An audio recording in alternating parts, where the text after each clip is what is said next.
So we come to the last day of this FTP. Yesterday we saw Macaulay's 1835 minute and its negative impact on the independence of indigenous educational institutions. Using that as a background, when we look at NEP and the reforms that NEP has proposed and has started implementing, many of us, I hope, will be able to better appreciate why NEP, NCFSE, and the UGC guidelines on IKS are doing what they're doing, are saying what they're saying, and why these reforms have been proposed. In the very first session itself, I had shown you these three documents and I had requested that, these are compulsory reading for all faculty members. So please, I had suggested that you should read it during this week while this FTP was going on. I hope that some of you have started reading it. If not, please do download these documents. They're available online. I don't know if I shared this with Nidhi ji. I'll follow up with her or with Pratibha ji and I'll share it. If you have any difficulty in accessing these documents, you please let me know.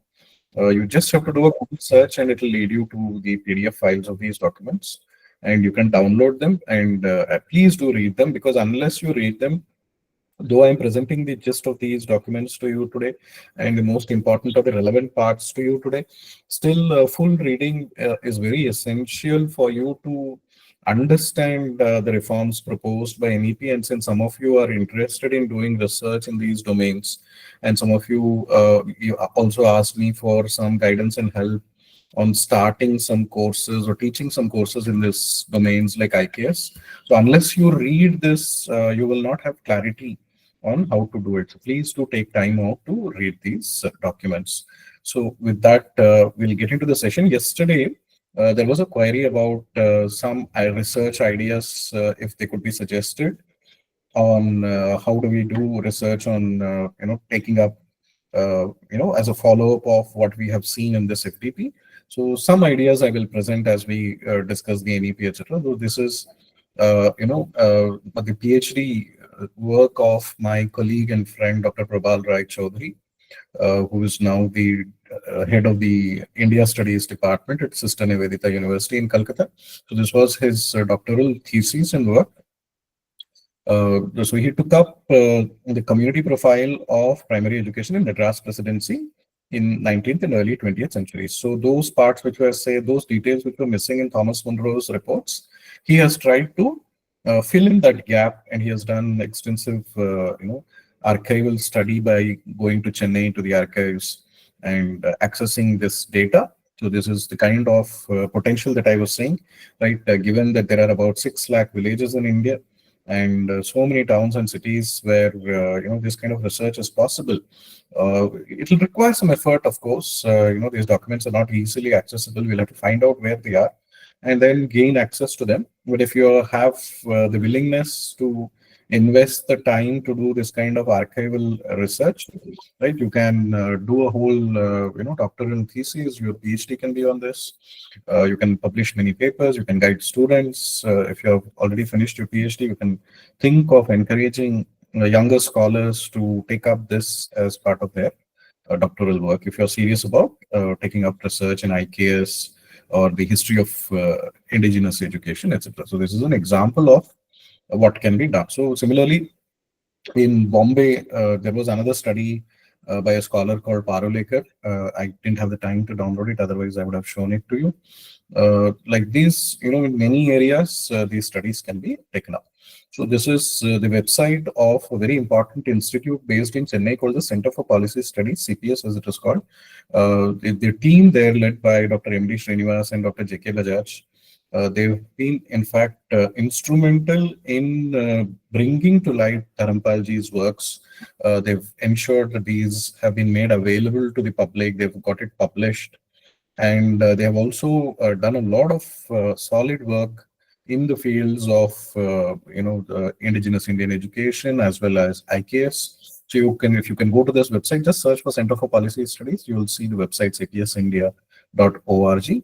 And you can see that there is Dharampal archives here. So all the works of Dharampal have been made online, available on this website. You can download them, read through them. All the complete works of Dharampal are there. In addition to that, all their books, most of the books are also made available online for reading. So very seminal works on IKS are there. Please do explore this website and try to download and read according to your area of expertise. So if you are into education, you can look at the works which are available on the history of education. If you are into science, you can look up Indian science, those works which are available. So this is another example of the kind of work that they have done. This is recently published, I think just about last year or the beginning of this year, where they have taken up two important, traditional ancient villages near Chennai called Kundrattur and Ullavu, and they have accessed all these documents from the British times and from earlier, all the ancient documents, and they have shown how these two villages have been very, very self-sufficient, prosperous, how they have been a melting pot of many, trading communities, how the village takes care of its own agricultural and other kinds of trades that existed, and how the village was maintained, the infrastructure, the cleanliness, the beauty of it. It is very beautiful to read. So you get to see how vibrant and how dynamic, how much of autonomy was there in the villages, that these villages have been consistently very, very prosperous.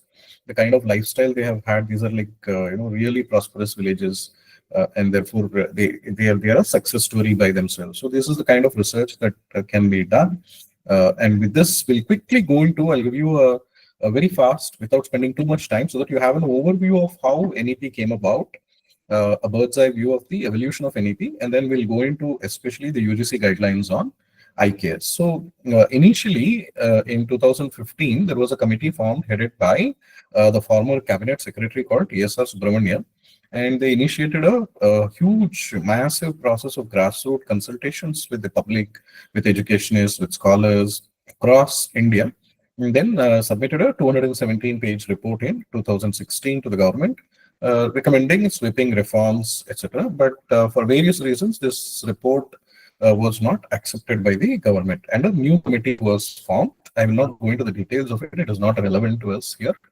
just for your knowledge. Then a second committee was formed, headed by the former ISRO chief, Dr. Kasturi Rangan, who passed away this year recently. And it was the report submitted by them, this committee headed by Dr. Kasturi Rangan, that was accepted by the cabinet, which we call NEP 2020 today. So in June 2017, this committee was constituted, and then again this whole consultation process was repeated again, extensive deliberations based on the previous consultations. Further consultations were done till about 2019, and a 484-page document was submitted to the government. Then the government sent it for interministerial kind of consultation after the public consultation was done. So 2 lakh additional suggestions were received, and then after completing that interministerial consultation and the review process, after taking all the feedbacks which were updated into that, then finally this was accepted by the cabinet. So then this came into effect. So this became the final National Education Policy 2020. So this was the evolution of how NEP 2020 came about, right? So it was on July 29, 2020. So that would be in the thick of the pandemic, when we were in complete lockdown. So that was the time when NEP 2020 was accepted or adopted by the cabinet, right? So it replaces the 34-year-old previous policy, which is called the National Policy on Education 1986. So this has become the first, so to say, policy of this century for India. So some highlights, right, of the kind of structural reforms that NEP 2020 is implementing in both in school education and higher education. So one is the 10+2, which was there, has now been replaced with this 5+3+3+4 curricular structure. So foundational stage, the first stage is called foundational stage. That will be age groups between 3 and 8. So that will be about third standard, right? Pre-KG to third standard will be called foundational stage. So this consists of 5 years. Then what the preparatory stage of 3 years. So that should be fourth, fifth, and sixth standards. Then the middle stage, that would be 7, 8, 9. And then the others, that will be the secondary stage, which will be say 10th, 11th, 12th, etc. So this is how it has been divided now. So it is 5+3+3+4. So another very important reform that NEP 2020 brings is this interdisciplinary approach. So earlier, the compartmentalization of extreme kind of compartmentalization of knowledge that had happened and STEM being given excessive kind of importance, humanities and arts were completely sidelined. So this has been addressed in NEP by encouraging a lot of multidisciplinary approaches, right from the foundational stage all the way up to PhD and post graduation. So a lot of trust is being given to multidisciplinary kind of research, because this was also, remember that this is how knowledge developed and evolved in India also. When we talk of IKS, remember that IKS was always multidisciplinary in nature. Take, for example, the evolution of the number zero, right? Zero evolved. Zero was a necessity for, in say, for accounting purposes. When they would maintain accounts, if they had to leave a particular place blank, they needed a placeholder there, right? So the placeholder is what evolved into the notation of zero. But we also know that in Indian philosophy, there is the concept of shunya, right? Of nothingness, of the void, that before the creation came into existence, everything was in a void. And therefore, there are many such cosmic theories. So you have a philosophical outlook. This, the concept of shunya, the philosophy of shunya, is what actually helped these mathematicians in India to be able to evolve it or develop it into a clear an abstract idea which became a very concrete notation in mathematics. So that is why other civilizations, let's say, were unable to come up with this kind of the numerals that we are using today, is because of these interdisciplinary linkages. Pratibhaji, I think somebody's mic is unmuted. There is some interference coming. Let me check, sir. Let me check. So this interdisciplinary approach is, one of the key undertones, underlying philosophies of NEP 2020.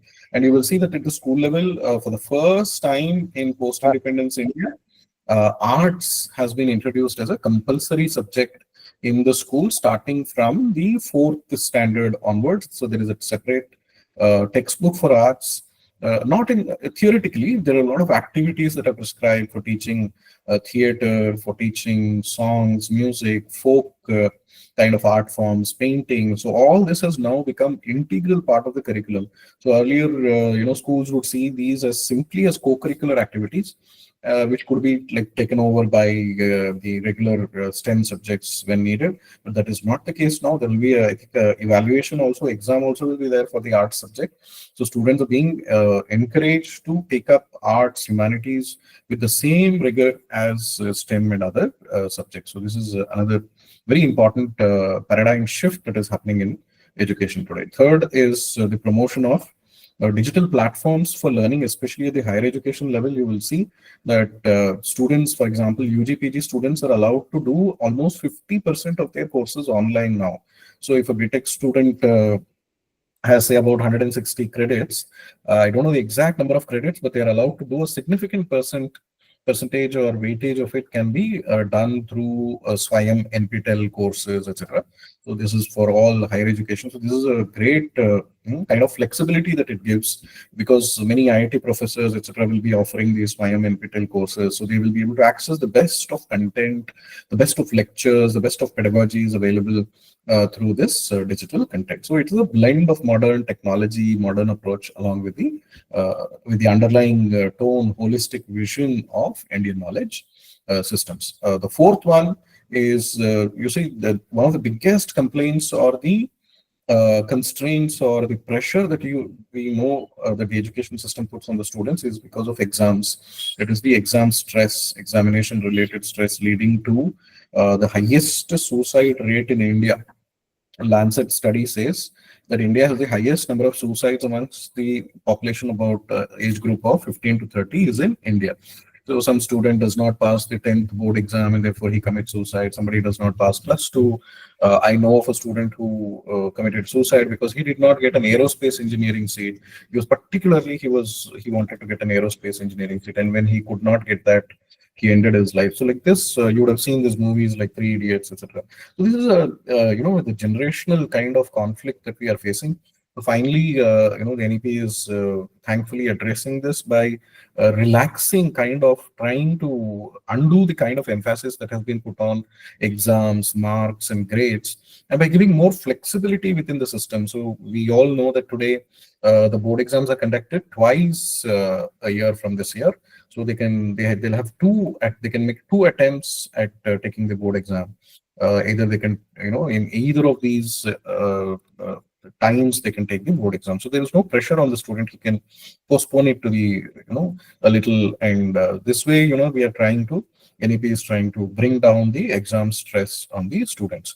And instead of just focusing on written tests or marks or grades, the system of competency is right. Evaluation, whether it is a written or oral evaluation, it has been linked to certain skills and competencies. So, the examination system, the evaluation system itself has to justify that these competencies have been covered, have been taught to the students, and those competencies should be evaluated as part of these exams. Fifth is, like the traditional Indian education system, the NEP recognizes that the teacher is at the center of the education system, and therefore a lot of emphasis is put on teacher training again with this 4-year integrated BTech, B.Ed programs that have been launched, and with the condition that a teacher has to minimum undergo 50 hours of professional development through programs like this, FTPs, etc. They are supposed to attend every year to upgrade their skills and their knowledge, etc. So these are five, so to say, important structural changes, reforms that NEP is trying to bring. One of the most discussed aspects of NEP 2020 is what is called the three-language formula. Again, unfortunately, in certain states, this has been politicized and made into a huge controversy that NEP 2020 is bringing Hindi by the back door, etc. So this is all based on an incomplete understanding, incorrect understanding of NEP. So NEP, in fact, this three-language formula is not new, right? It was there, it has been there since 1968. The only change that NEP has done is it calls these three languages R1, R2, R3. R1 is the mother tongue. So till about grade 5, NEP is saying that students should be encouraged to learn all subjects in their mother tongue itself, right? And in fact, UGC is now pushing that even engineering courses, they are encouraging that open electives should be offered, say mechanical engineering should be taught in Tamil. All engineering subjects should be taught in the regional language in that state, wherever your college is. And they are encouraging students to learn even higher education in their own mother tongue. So this is a massive shift from the previous era, right? So we saw, and with Macaulay's Minute, I hope that all of us should appreciate why this is important. So yesterday also I was saying that if colonization happened through English, through the colonizer's language, then the solution is to reclaim our languages and literature. The primacy of the languages and literature should be brought back into mainstream education, and including for science education, for engineering, for technology, for humanities, all of them, right? Encouragement should be given to Indian languages, and they should not be sidelined and given a stepmotherly treatment compared to any other language. So that is happening, which is a welcome change. So R1 is the mother tongue. R2 is any Indian language other than the mother tongue. So R1 and R2 are like compulsory, right? So till grade 5, he will, at least R1, he should gain proficiency. Then grade 5 onwards, R2 will be introduced. So one Indian language other than his mother tongue. So if say I am a Kannadiga and I am living in Tamil Nadu, so R2 could be Tamil, right? I could take up Tamil for learning. So this is the flexibility that it gives, that the student can choose what his R2 should be or what his R3 should be. Of course, there will be constraints in that particular. The argument is that in certain states, in certain schools, only certain languages will be offered as R2, R3, and therefore the choices will be limited. All these constraints are there in the implementation, and the government is, the ministry is also looking into it, and they're trying their best to, one good thing is that they're constantly, this feedback loop is very much alive, and they're constantly taking feedback from society, from educationists and scholars, and they are improvising constantly. Changes are happening, right? Updating. It is not that this is a frozen document, right? This is not like a constitution that will be frozen forever. So this will even, this will evolve where necessary. If society feels that something is very critical and the change has to be brought, the government is willing to accept that and bring those changes where necessary. So R3 will be any language of the student's choice. It could be an Indian language, it could be a foreign language also. And therefore, look at the flexibility that it gives. It gives primacy to your mother tongue. So if you're a Tamil student studying in Tamil Nadu, R1 will be Tamil. And therefore, states like Maharashtra, Karnataka, Tamil Nadu, which have been unfortunately opposing NEP by bringing in their own, Tamil Nadu and Karnataka have proposed their own state education policies, etc., as opposition to NEP. Again, this is based on incomplete, incorrect understanding of the NEP's three-language formula.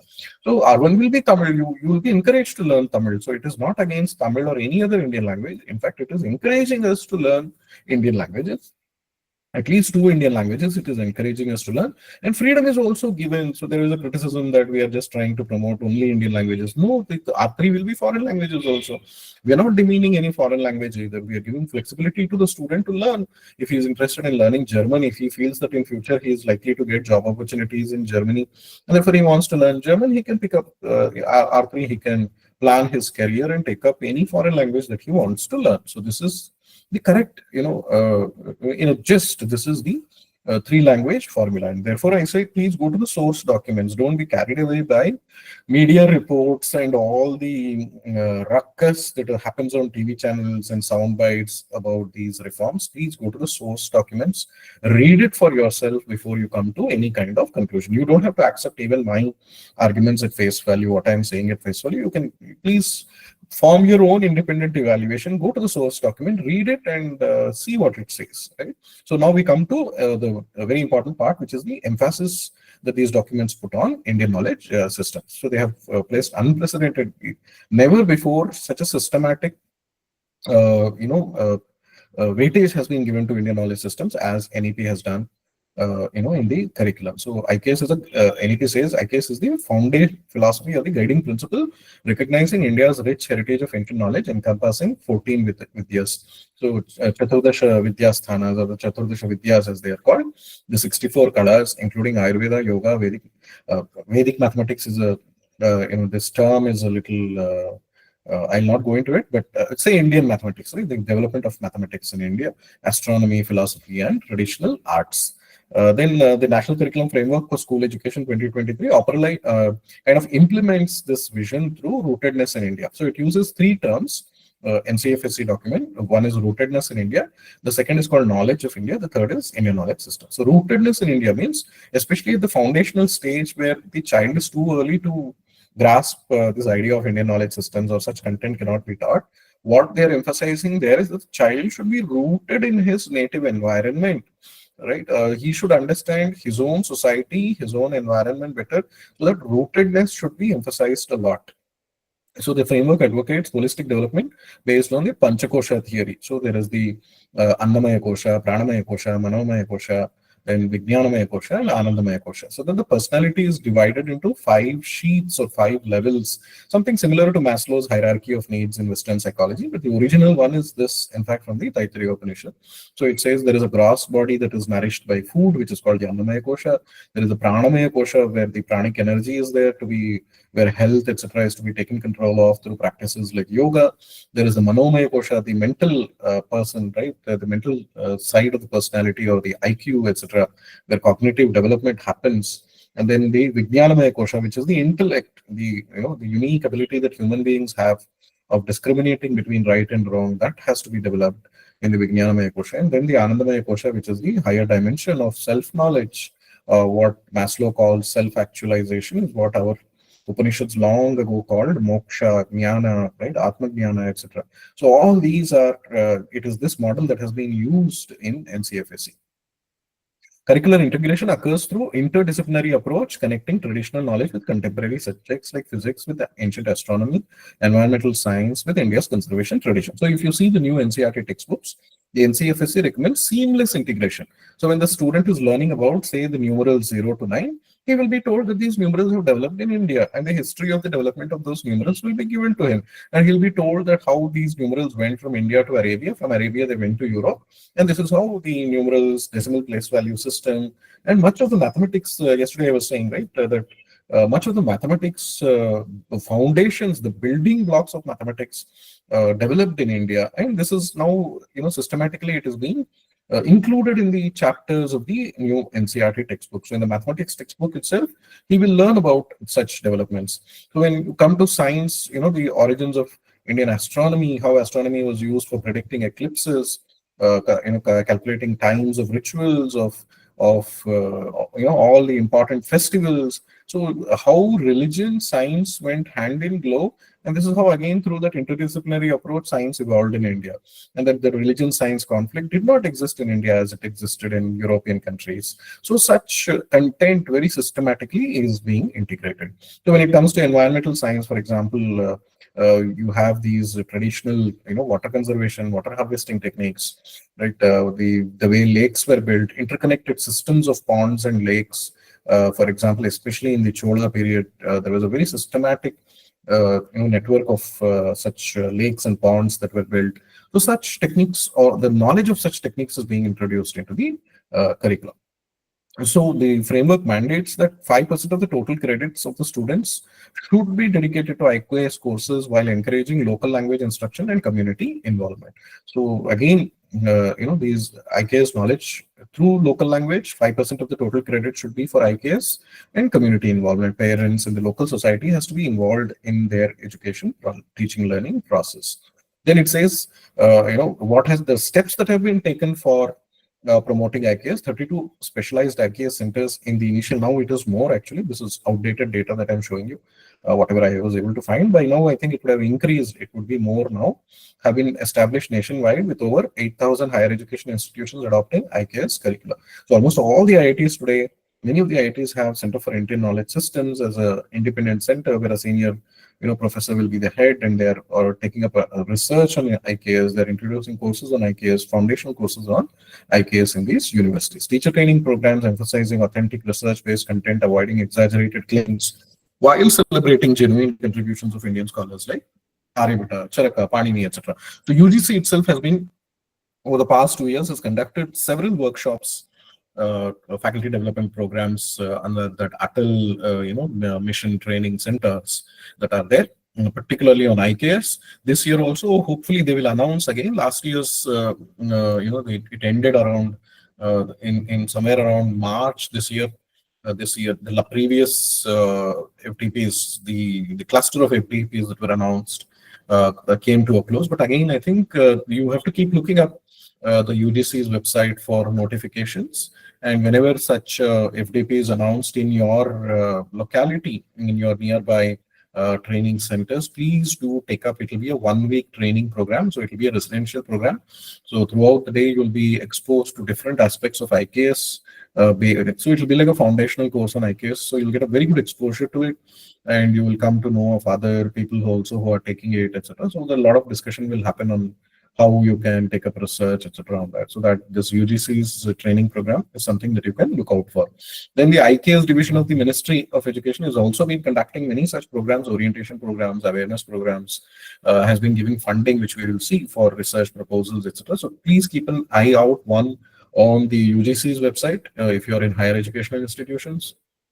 Second, on the IKS division of the ministry's website, for calls for seminars or FDPs, faculty development programs that are happening, research proposals, funding proposals that are being, continuously they're being announced. So please keep an eye on those, right?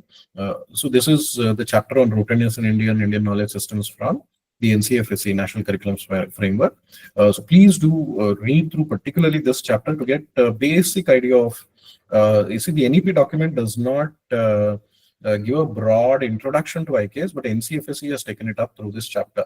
So that introduction to IKS, very good introduction to IKS, the terms, terminology you will get in this chapter. So please do read through this chapter on IKS in the NCFSC. So with this, we come to the UGC's guidelines on how we can integrate IKS into the higher education curricula. So we'll go through each of these suggestions, and during the question answers, so you can raise whatever you need to clarify, or if you need further guidance on these points. So it says, in view of the importance accorded in NEP 2020 to rooting our curricula and pedagogy in the Indian context and in the corpus of Indian knowledge systems, every student enrolled in a UG or PG program should be encouraged to take credit courses in IKS amounting in all to at least 5% of the total mandated credits. So 5% of 160 credits, right? BTech curriculum is around 160 credits. So if you make 5% of it, just calculate how many credits it comes to.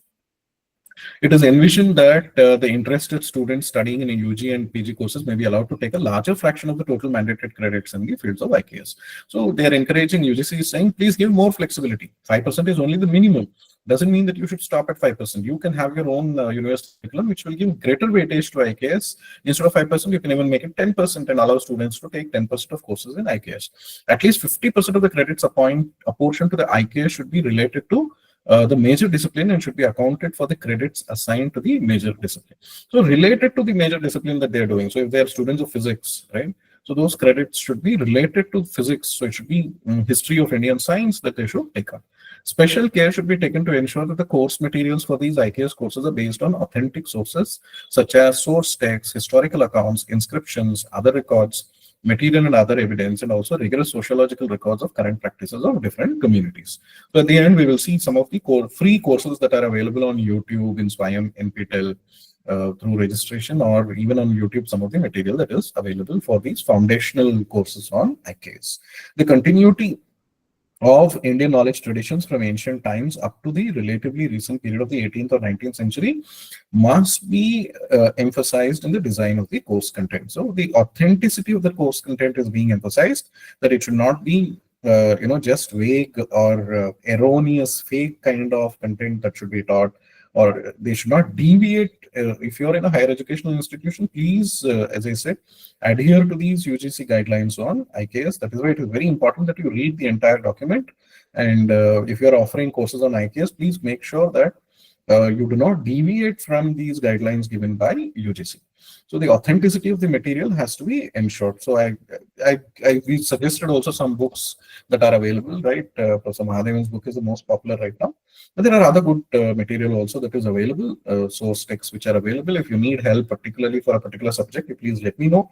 I'll be able to help you with authentic references which you can use for developing your syllabi courses for your institutes. Efforts must be made to highlight the characteristic features such as objectives, methodology, core concepts of Indian knowledge traditions, which distinguish them from other knowledge traditions of the world. So the uniqueness of IKS and our approach, why it is different from Eurocentric knowledge, has to be emphasized in these courses. So the student should gain that vision which has been lacking in the mainstream education system in the colonial hangover that has been there. That has to be addressed. This is why it is placing emphasis on this. Wherever possible, contemporary applications of Indian knowledge traditions may be indicated. For example, right, the best example, easiest example always is through Ayurveda, for example. So a lot of medicinal research is happening in Ayurveda. For example, patents were taken by 2 US pharma companies on neem and turmeric. So they claimed that they have discovered the medicinal benefits and antiseptic benefits of neem and turmeric. So a team of lawyers from India went to America, fought the case, and revoked those patents because there are many Ayurvedic texts, the primary texts like Sushruta Samhita, Charaka Samhita, other texts, Ashtanga Hridaya, etc., clearly use turmeric, neem in many of their medicinal formulations. This has been known for thousands of years in India. This is a household knowledge in India. We use turmeric in our cooking. We use neem leaves, in either in cooking or as skin ointments, etc., which we use. This was known to us long ago. So, right. So this kind of research can be highlighted to the students how in the contemporary world this medicinal knowledge in India is still very much sought after by Western knowledge systems. Consciousness studies have become so popular in the West, and they are plagiarizing and appropriating India's knowledge of consciousness, theories of consciousness which have been there, right? Or psychology, for example, yoga psychology, which can be used, which goes much deeper than Western psychology in understanding the human mind, the subconscious, the intellect, etc. So these are all to be emphasized when we are talking about the contemporary relevance of Indian knowledge traditions. The medium of instruction for IKS courses could be any Indian language which have been approved as a medium of instruction in higher education, apart from English and Sanskrit. So again and again, regional languages are being encouraged. So you can teach IKS in Tamil, you can teach in Sanskrit, you can teach in English, whichever language you want to, right? These courses can be developed. All the technical terms and citations from the Sanskrit sources should be given in the Devanagari script as well as in English transliteration for any course materials prepared in English. So if you are preparing your own in-house material, then authenticity, to maintain the authenticity of it, the UGC is saying, please ensure that the citations are properly given, right? Both in Devanagari, if you're using Sanskrit sources, the Devanagari, original should be mentioned in the references. So then, particularly for what we saw in the previous slide was general guidelines as a first step. Now we come to the specific guidelines that UGC is giving for developing these IKS courses in higher educational institutions. I'm focusing mainly on UG programs. Then PG programs, others will be similar in nature. So all the students who are enrolled in 4-year UG program should be encouraged to take adequate number of courses in IKS so that the total credits, etc., will be the 5%, right? University Grants Commission of the courses taken in IKS amount to at least 5% of the total mandated credits. Students may be encouraged to take these courses preferably during the first 4 semesters. So foundational courses are to be emphasized. At least half of these mandated credits should be in disciplines which are part of IKS related to major field of specialization that the student is pursuing. This we already saw in the general guideline. They will be included as part of the total mandated credits that the student is expected to take in the major field of specialization. The rest of the mandated credits in IKS can be included as a part of the mandated multidisciplinary courses that are to be taken by every student. So 50% of it should be in his discipline, 50% could be in some other discipline, right? Multidisciplinary, it could be even humanities, social sciences, etc. So therefore, if you have to offer such foundational courses, please understand that you yourself have to have a footing, right? You need to have a holding over these basic concepts of IKS, right? You should have done, therefore, for you, you will have to at least do one foundational course in IKS if you have not already done, right? And if your background is not in IKS, let's say you're a history teacher or you're a science teacher, please do at least one foundational course in IKS on Swayam NPTEL. Mahadevan sir's course is there, other courses are there. Take up one course. So there are 3 courses I'll show you that Swayam NPTEL is offering. One is in humanities, social sciences, one is in applications of science, another is in applications of engineering. So take up any of one of them, whichever is the most relevant to you, and please do that course to immerse yourself in these basic foundations of IKS. Only then you will be able to teach with confidence. That terminology and the vocabulary will become part of your usage, and you will be able to teach with clarity and confidence. If the students ask doubts, etc., you should be able to clarify. So you have to get a hold over these basic concepts. Only then you will be able to teach. All the students should take foundational course in Indian knowledge systems, which is designed to present an overall introduction to all streams of IKS relevant to UG programs. Foundational IKS course should be broad-based and cover introductory material on all aspects. So this document, the UGC document which we are referring to, in fact, it gives a very broad outline of what that course can be, right? So the entire syllabus has been worked out. I don't know if I'll have the time to show it. If there is time, I'll show it to you. But when you read it also, please go through it. So already the entire thing has been, they're spoon feeding you. They've given every possible, detail that you require. All you will need to do is either fall back on existing authentic sources which are available, textbooks which are available now in the market, many are there. Or if you're developing your own course, your own content also, spend a little time, 2-3 months to develop the content using the guidelines given in this document. Brief outlines of few model curricula that may be followed in the foundational courses in IKS are presented in the appendix. So in the appendix, as I said, they have given the foundational courses. The full outline of the courses is there. All UG teaching institutions should offer a large number of elective courses in IKS. So in addition to this foundational course, which will be compulsory, these are what we call mandatory courses, foundational courses, which will be compulsory part of the total credits. The student will not be able to get his degree, will not be able to complete his UG education without doing this course. So across India, one foundational course is now mandatory, right? For all the engineering students or BSc students, etc., MSc students, all of them will have to do one foundational course. So, accordingly, we need to plan. And then when they come to their 3rd semester, 4th semester, 2nd year, 3rd year, etc., the institute will be allowed to offer many elective courses in IKS. So you can offer, let's say, advanced Sanskrit grammar if you're proficient in it. You can, other subjects. You can, if you're, say, an English teacher, you can offer a course on advanced course on Indian literature in English, right? And how Indian literature in regional languages has influenced the development of IKS, etc. So many possibilities are there which can be multidisciplinary possibilities are there which can be looked at. These credits may be apportioned to the core disciplinary courses and the multidisciplinary courses. These courses could be in any of the disciplines topics that are part of IKS, which are related to the field of specialization that the student is pursuing in the UG program. The student may be allowed to opt for internship, apprenticeship in any of the disciplines topics that are part of IKS. So at least one internship, one apprenticeship, they're encouraging that. Say maybe usually the students take up a BTech project, BTech students in the 7th semester, and they go for an internship in there. If they're a mechanical engineer, they'll go to some automobile company and do an internship. Similarly, in the 4th semester itself, we can encourage the students to go do a IKS internship with a Center for Indian Knowledge Systems in some IIT under a professor, or where such research is going on. This archival research, as I said, in places like Madras Presidency, etc., where they can do some get some exposure to, say, or to manuscript reading, manuscriptology. Right? Such things can be encouraged amongst these students. Wherever possible, the students may be encouraged to choose a suitable topic related to IKS for the project work in the 7th, 8th semesters of the program. So the final project also, the UGC document is encouraging that along with the modern contemporary research that is going on, if a student wants to take up interlinkages with IKS, or if he wants to specifically take up an IKS related project which has some contemporary relevance, he should be encouraged to do so. He should not be discouraged in any way, right? So linkages between modern medicine, Ayurveda, right, or traditional herbal. So Ayurveda is a very easy example, so I'm referring to it. In other places also you can see it. For example, computers, right?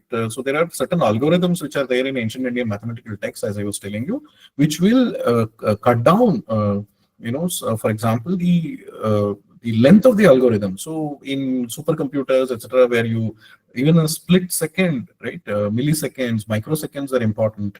The speed of the server is important, right? It will save huge amount of resources, energy, etc. So such things can be explored. That ancient algorithms can be converted to modern coding in modern computer languages. And so this will be like, you can publish papers in the best international journals if you have the capacity to do something like this. If you can develop, say, an algorithm or a code in a modern computer science language, Python or C++, etc., based on those algorithms, so much you can publish based on that, right? So you'll have to have a hold one on the traditional text also and the modern coding also. So there's multidisciplinary approach, or you can tie up, right? You can have a collaboration with, say, a Sanskrit expert who is in another university, who will give you the knowledge of the traditional text. You have the, let's say, the expertise on coding today. So with his, and maybe you tie up with a third person who is a mathematician. Three of you come together and publish the paper. So one person will give you the traditional knowledge of the text, another person will give you the mathematics behind it, the third person will convert this into a code. So easily you should be able to, through such collaborations, you should be able to publish, IKS related research. So this is what we are encouraging students also to do as part of their BTech projects or final year projects. Then during the second year, the students may take a 2-semester credit course on theory and practice of any one of the Indian systems of medicine, such as Ayurveda, Siddha, Yoga, etc. So this is to encourage multidisciplinary approach. So they're saying even engineering students, science students should be encouraged to take such courses, on multidisciplinary subjects. So especially on medicine, etc., we can emphasize. These provisions may be incorporated into the intercurricular framework for the respective programs with the approval of the competent authority, body of the higher educational institutions, the concerned professional councils where applicable.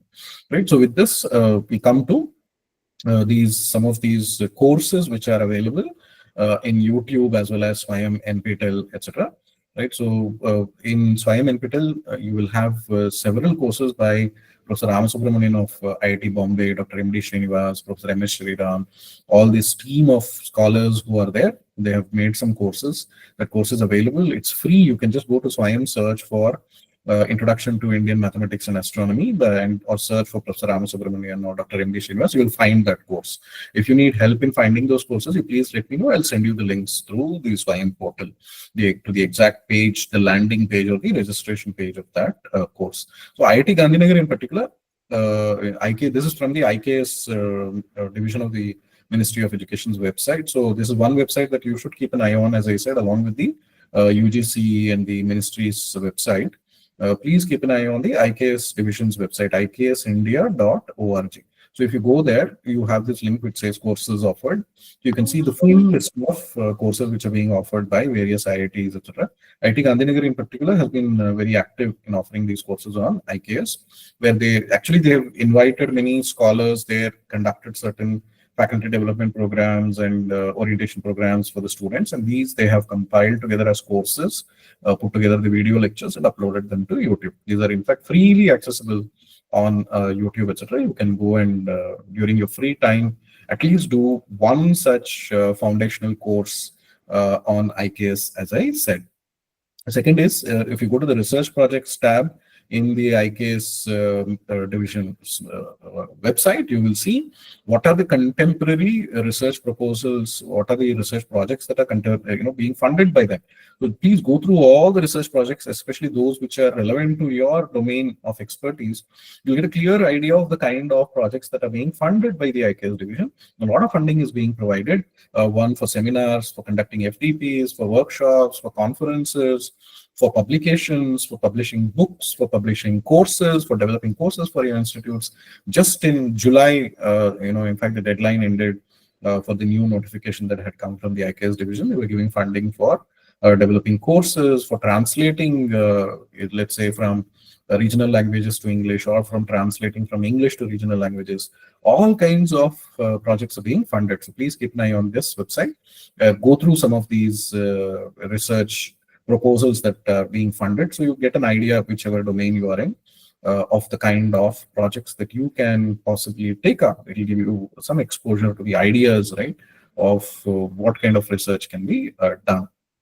So largely you can see, for example, exploring mineral acids and Rasayana Shastra texts from ancient and medieval India. So Professor Amnathan of IIT is an expert on the chemistry part. So he is looking into ancient Indian texts of chemistry and seeing how these, what is the knowledge of mineral acids that is there in those texts. So like that, according to your thing, look for an ancient traditional text in Sanskrit which has not yet been translated, which has not yet been published. Say, for example, Aryabhata's Aryabhatiyam, there are regional translations or commentaries are there on Aryabhata's text which have not yet been popular. Publications have not come out on that. So the scope is huge. So there are foreign travelers' accounts of the science in India, etc. So there is infinite amount of potential to publish or do this kind of research. You just have to, the more you expose yourself, the more you attend these conferences, seminars, workshops, online, offline, the more you meet these scholars, the more you read, right? Your exposure, it will open up new ideas for you, interdisciplinary ideas for you.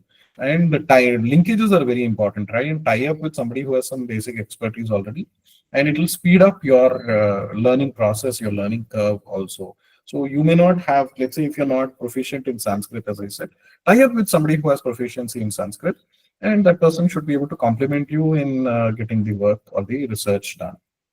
So these were some important ideas and highlights which I wanted to share with you today. We can spend some time discussing specific doubts or clarifications that you may want in your areas. Thank you, everyone. Thank you so much, sir.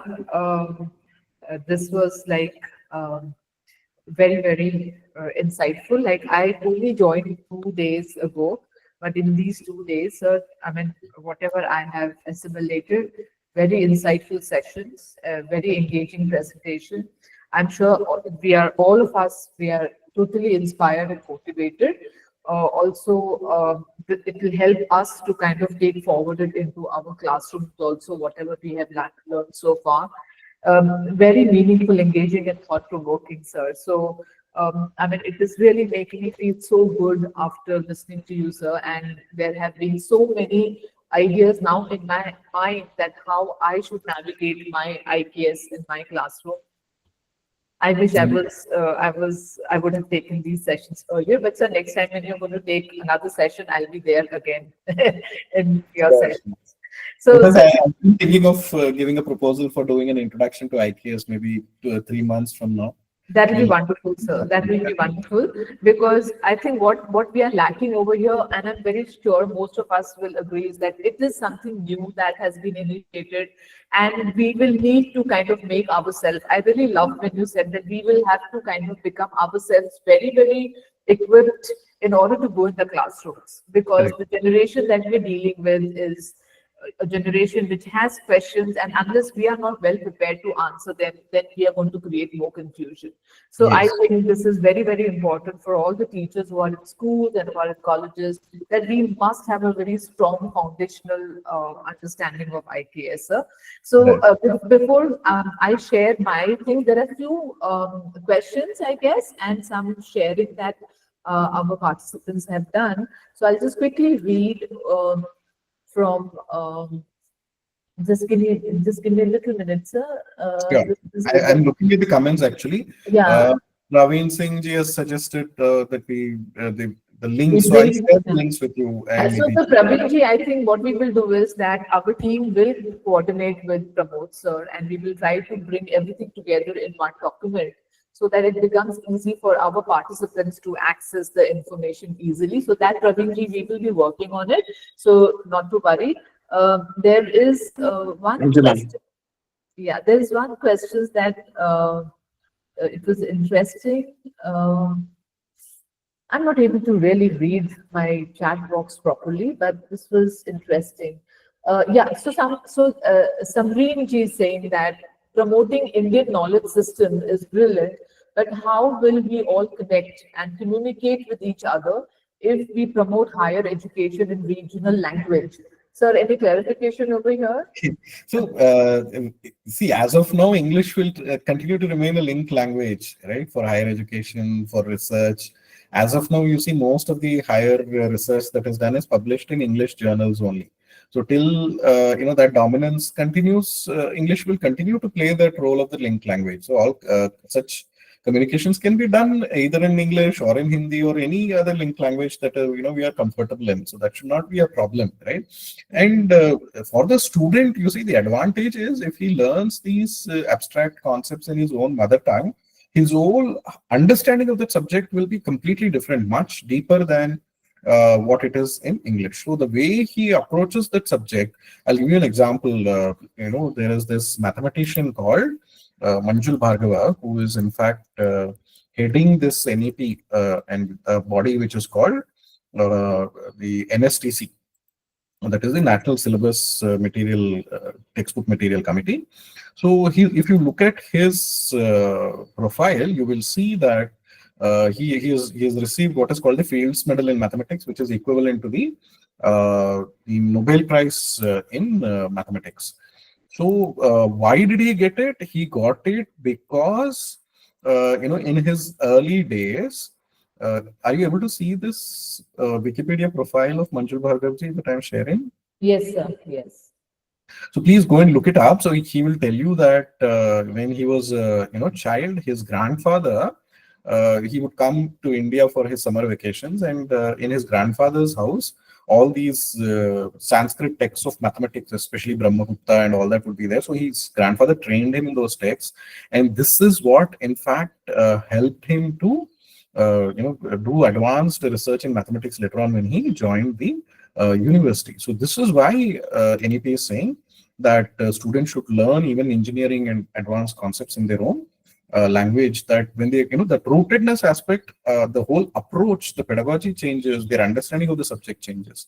So communication can be in any language, right? Nobody has said that we should not communicate in English, but the students should be encouraged to understand these concepts so that the way they apply these to solving real world problems, right? That approach will change. It will be completely a rooted approach that will develop. So that is the idea that is being suggested. Truly said, sir. Truly, who better can understand than me? Because when I was a very young girl, I stayed with my grandmother in Uttarakhand, in Tiri Gadwal. And after many years, I was straight brought to a place like Mumbai, and my parents put me in a convent school. I didn't know any other language than my own mother tongue, Gadwali. So I faced a lot of struggle in the initial foundational education because language. I did not any other language than my own language. So imagine if we had schools in our own mother tongue, then I would have had a better understanding of things, which I took a little longer later on to understand. So I do really appreciate this whole idea about NEP, like bringing your local language or your mother tongue initially in the foundational period. So that's really very good. So we have this one question over here by Sharmila ji saying that how many hours of IKS course should be done to get that particular Okay, credit? so one credit means one contact hour per week in a semester. So that will come to about 12 lectures. So that will be one credit. If it is a 2 credits course, it will be about 24 lectures. 3 credits will be about 36, 4 credits, so on and so forth, right? So the Swayam NPTEL course, which is there on IKS, it's a 4 credits course. So, accordingly, you look at the credits that is there and you can decide. Yeah, yeah. And I think it also depends on the institute to institute. Like, for example, in our institute, we have in the first 3 semesters, we have IKS in different forms, and each of them are around 2 credits. 2 plus 2, 4, 5, 6 credits. We are already given IKS in our university. Right. Yeah. So, so can we open the floor? Is there any participant? Okay, we already have Namriti ji's hand raised, very enthusiastic participant. Sir, please go ahead, and Sangeeta ji, then after Namriti ji, then you can share. Yes, sir. Namriti ji, yeah. Hello, good evening, sir. Namaste, namaste, Sir, Chandramohan. namaskar, sir. Sorry, pranam, sir, and pranams organizers also. Sir, thank you very much for this 1 week actually. And this is always I compare with like Bhagavata Saptaha. So every day exactly 1 hour and 7 days of course classes and very thought provoking and very insightful. And today, sir, you have given wonderful what I say opportunities and upcoming areas of research in this IKS. Thank you very much, sir. Thank you very much. Bahut dhanyawad, sir. Bahut dhanyawad, sir. Excellent program, sir. And once again, we wish to have some other things from you, sir, in a different dimensions on education, sir. Eagerly waiting, sir. Thank you very much, sir, from my heart, of course, sir. Thank you, organizers also, sir. Thank you, sir. Thank you, sir. Thank you so much. Sangeeta ji, you have also raised your hand, and you want to share something. Yeah, Namo everyone. One thing is that how do we make these courses very engaging actually? So we have seen that students nowadays they are not taking this whenever they hear this Indian knowledge systems or philosophy, Indian philosophy. There are various courses that are there in IITs and all that I've seen. And I've also interacted with many students, in fact, in my family members and all. So what they generally they do not give preference. They said no, these courses are so boring, and I'm just candidly sharing it because we are all belong to the same community. So how do we in fact make it more engaging and just show these students that yes, this is what it is going to help you, right? And I know that actually requires a total mind shift actually, just to appreciate this vast knowledge and everything. But I don't know how far we'll be able to reach. Okay, several ways, ma'am. One is the competency of the teacher is important, right? Any subject can be made boring or interesting, including history or whether it is English literature or whether it is engineering. We all have had teachers who could present the same subject in a very engaging way, or they would make it very boring also. The same applies to IKS. The reason why this complaint is coming is because it is a new introduction into the curriculum, and many of the faculty themselves I don't think have a hold over it, right? So the more they gain a hold over this subject, automatically the way they teach will also change. The more you immerse yourself into a particular idea, and your capacity to communicate that to the students will develop over a period of time. So this takes a little bit of time. Second is we have to recognize that IKS is highly multidisciplinary in nature. So this is one very kind of difficult challenge with teaching IKS, is that if you're, let's say, an English teacher and you don't know anything, even the basics, let's say you feel hesitant to even cover the basics of mathematics or science, then it will be very difficult for you to teach such a foundation course of IKS. So this is where the challenge exists, that the faculty is expected to have this multidisciplinary kind of awareness. So you should know the basics of mathematics, you should know how the number systems developed, you should also know how let's say the Tanjavur Brihadishwara temple, that 80-ton capstone was taken. So in a foundational course like this, if the breadth of the course is high and all these concepts are being covered, the teacher will have to, have a huge kind of a breadth, multidisciplinary approach to the kind of knowledge that is being taught. So this is a challenge, but over a period of time, as I said, if you immerse yourself into it gradually, you will gain that expertise to be able to do something like this. Yeah. Then, uh, No, I third was part- slightly another thought. Another thought that no, I was just thinking that in order to take the generalist approach, right, that you was expected to know everything, which is not, it is next to impossible kind of a thing, because nowadays people have access to a lot of this chat GPTs and all, so they disregard the knowledge of the teacher, right? But in that case, what I was just thinking that we can have more visiting faculty kind of, and they should actually be who's actually best, and this, so that the interest of the students and in that particular thing might be really encouraged, right? Definitely. In fact, if you see, IIT Gandhinagar does a 30 days kind of a workshop for the students on IKS. So before their semester begins, they have a full-time kind of immersive workshop for the students where they are introduced to these foundations of IKS, and they invite the best of the scholars from all over India to come and deliver those lectures. That is what has been in fact converted into these video courses, video lectures also. So inviting faculty experts from other institutes or wherever available in your local regions is definitely possible. But in the long term, you see, we have to develop our own expertise also. So we should not be always dependent on an external resource person. So while in beginning to launch, what you say is good, but as that happens, at least ensure that some of your faculty members who have some inclination, some expertise or some flair for this topic are involved in developing their own competency and capacities in doing it. So the person should have a taste for it, or he has to develop a taste for it. Only then that capacity will come. So the third part that I was saying is that in addition to what we mentioned, the contemporary relevance of IKS has to be emphasized in these courses. So if you're teaching, let's say, a computer science engineer, then focus more on, as I said, the algorithms part. How the algorithms went to Arabia, this guy called Al-Khwarizmi, then, his Al-Kitab, Yes. Al-Hind. So when you focus on that particular aspect of it and how it can impact their research potential, or how it can help them to become a better programmer there, automatically, see, if it is linked to their bread and butter, whatever they do learning, automatically they will get more interested in it. What is happening is some of these faculty who are offering the courses, they make it very vague, they make it very theoretical, they make it very less engaging, and they teach it like history, so therefore it gets boring. So always bring out the contemporary relevance and use technology, use audiovisual tools which are available today. There are so many good videos which are there in YouTube.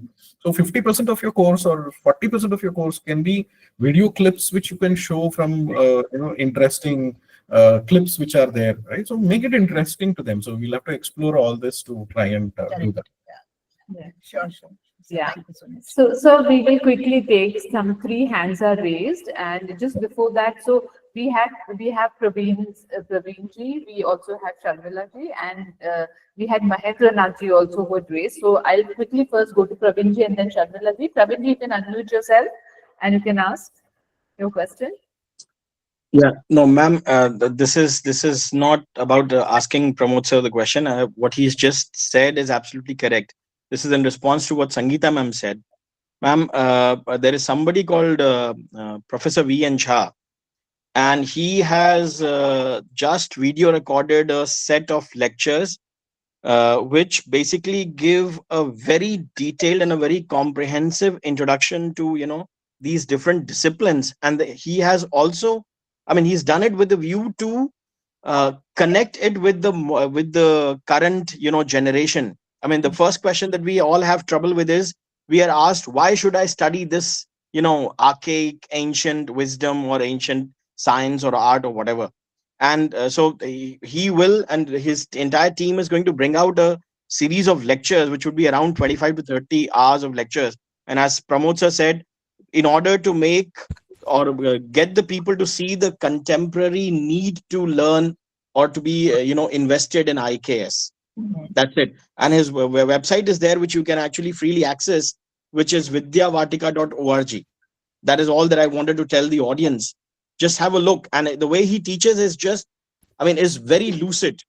It is bereft of all the kinds of things that we don't want our teachers to tell us. That's all. Thank you. Thank you, sir. And I just a request to you, sir, if you could just put in the chat box that Sure, ma'am. website I you were will. talking I will. about. So that will be good for our participants. Thank you, Praveen ji, for sharing this information. Sharmila ji, you have to share something with us. You can please unmute yourself.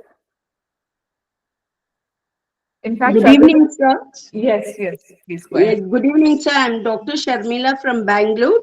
So I Good thought, let me take the learning in a different way. So I'm planning to take my management students for the Sky Theatre to learn about the solar system, which will be lasting for a 1 hour show it is. Does this amount to KS? IKS, you mean? Yeah. Sorry, IKS. Are you doing that as a credit or as a co-curricular activity? Co-curricular activities, sir.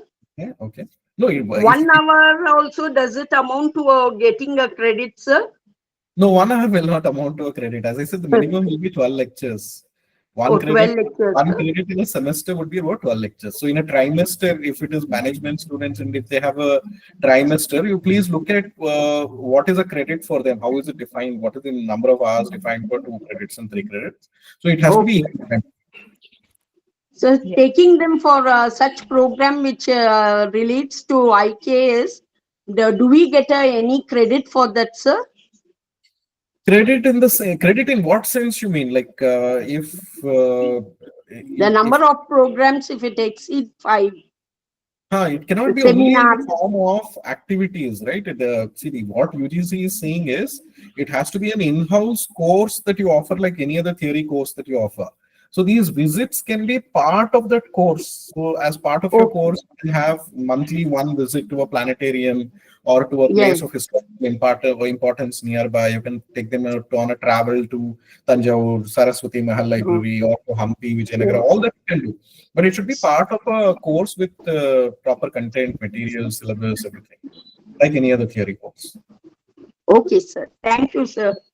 It has to be a subject, a course which is integrated in your semester. Yes. So yeah.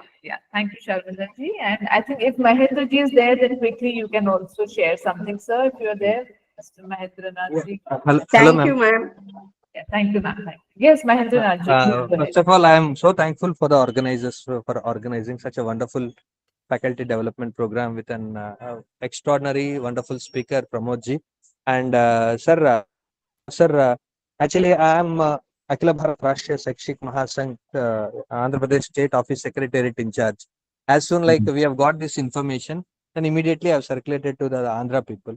Slowly, like we are strengthening the organization where we build lot of capacities to the faculty of intermediate degree and also other higher education institutions, including central universities and IITs at Tirupati, sorry, in Andhra Pradesh.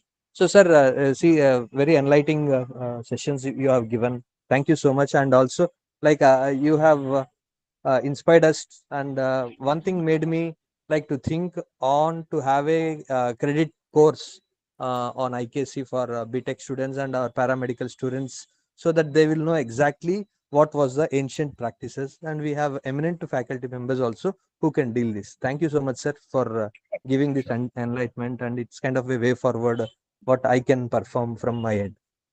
Thank you for the feedback. Thank you, Mahendra ji. That was wonderful. All right, I think it's 8:11. I hope that we have kind of taken everybody. But before we end, I would like to request and invite Dr. Badhiviu Karasi from APC Mahalakshmi College, ma'am. If you're there, if you could just give your vote of thanks. Thank you so much. Yes, ma'am, I'm here. Pramod Kumar, sir, greetings. That when I entered, this FTP, I was different. But on the 6th day, I'm totally, this is what is the knowledge, sir. The way, the speed, within 1 hour, you are just giving a lot.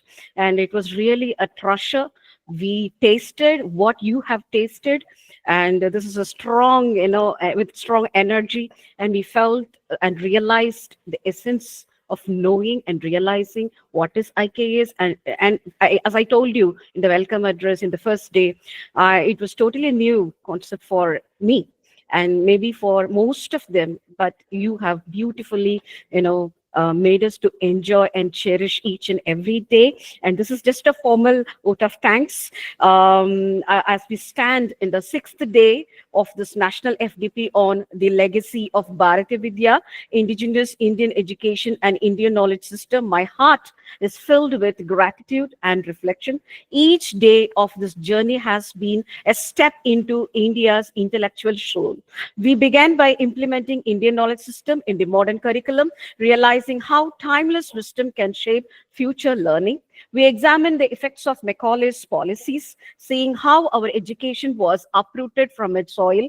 We rediscovered the rich educational traditions before British rule, systems rooted in community, character, and inclusivity. We engaged with historical British reports, understanding how narratives were shaped to weaken indigenous confidence. We explored Darren Paul's meticulous work, where each record, like a ring of a tree, revealed the vitality of pre-colonial Indian education, strong, deep-rooted, and nourishing. And especially, sir, this final session, I would like to say that it's full of, very contemporary, research-oriented, practical analysis, and the authentic references and the resources and all the SWAYAM NPTEL courses that you have referred, all are really fabulous, sir. And it's heartfelt gratitude from all the participants. And on behalf of APC Mahalakshmi College for Women, Toothukudi, Tamil Nadu, I extend my profound gratitude to our distinguished resource person, Pramod Kumar sir, for his truths. I could say that all these are truths with such clarity and passion. I also thank our MOU partner, Nucleus of Learning and Development, NLD Gujarat, led by Pradhiman sir, and the moderator, Professor Niti ma'am and Pratipha ma'am, for their unstinting support. And above all, our participants, especially attentive presence and their dialogue, truly made these sessions alive. I wish to close this timeless session with Swami Vivekananda's quote. I quote here: "The education which does not help the common mass of people to equip themselves for the great struggle for life, which does not bring out strength of character, a spirit of philanthropy, and the courage of a lion, is it worth the name?" I unquote. With gratitude, hope, and spirit of Krishna Jayanti and independence, I thank you all, and Jai Hind. Thank you, sir. Thank you so much. Thank you, ma'am. Thank you so much for that wonderful vote of thanks. It was elaborate and again, very, very inspiring. To all our participants, one last request that I have put a feedback link for you all. Kindly please fill that form, and also there are some little conditions, kindly go through them. And we will try to bring together all the links what Pramod sir has kind of asked us to study, read and all. We'll try to provide you in one kind of a doc. And on that note, a very happy Janmashtami to all our participants and ma'am and Pramod sir. All our best wishes, Pramod sir, to you. We hope that you conduct more, sessions like this, and this message of our indigenous knowledge system must spread across just not India but across the world. Let's bring back our great India back again to the fore. Thank you so much, everyone. And yes, before I end, I must do this. This is what I always do, show my emotions through my emoticons. Thank you so much, everyone. A very good night to everyone. Thank you, everyone. Namaste. Bye-bye. Bye. Yeah. And this is a temporary goodbye. We will be in touch, definitely. Thank you, everyone. Thank you, Bye. Nidhi. Thank you, Namaste. Pratibha. Bye-bye, Everyone. everyone. Yeah. Bye-bye. Bye. Bye.